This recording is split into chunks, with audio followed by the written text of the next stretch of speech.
بسم اللہ الرحمن الرحیم ناظرین، پاکستان کے ایک بہت ہی مشہور اسکالر ڈاکٹر غلام مرتضیٰ ملک سے کسی نے سوال کیا کہ میرے ساتھ ایک مشکل ہے، اور وہ مشکل یہ ہے کہ میری جو آمدنی ہے اس میں اپنے بچوں کے خرچ، ان کی خوراک، ان کی تعلیم کے بعد اپنی اتنے پیسے نہیں بچا پاتا کہ اپنے والدین کی خدمت کر سکوں۔ تو جناب آپ یہ بتائیے کہ میں کیا کروں؟ تو غلام مرتضیٰ ملک صاحب نے کہا کہ مجھے افسوس ہے کہ آپ نے مجھ سے غلط سوال کیا۔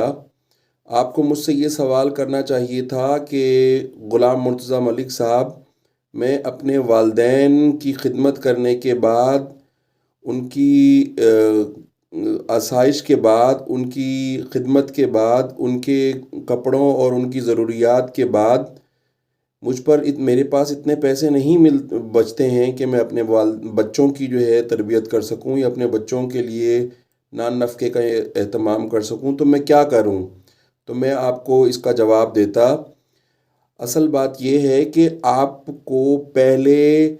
اپنے والدین کی خدمت، اپنے والدین کی، چاہے وہ والدہ اگر آپ کے پاس رہتی ہیں یا والد آپ کے پاس رہتے ہیں بڑھاپے میں، یا دونوں ہی حیات ہیں،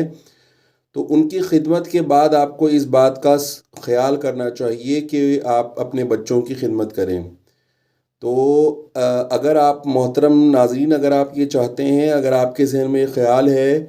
کہ آپ کی آنے والی نسل آپ کی خدمت کرے، تو آپ کو چاہیے کہ آپ ان بچوں کے سامنے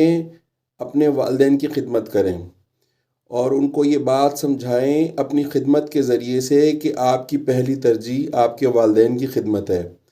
تو آئندہ جب آپ بزرگ ہو جائیں گے، جب آپ بوڑھے ہو جائیں گے، تو آپ کے بچے بھی اسی طریقے سے آپ کی خدمت کریں گے جیسے آپ اپنے والدین کی خدمت کریں۔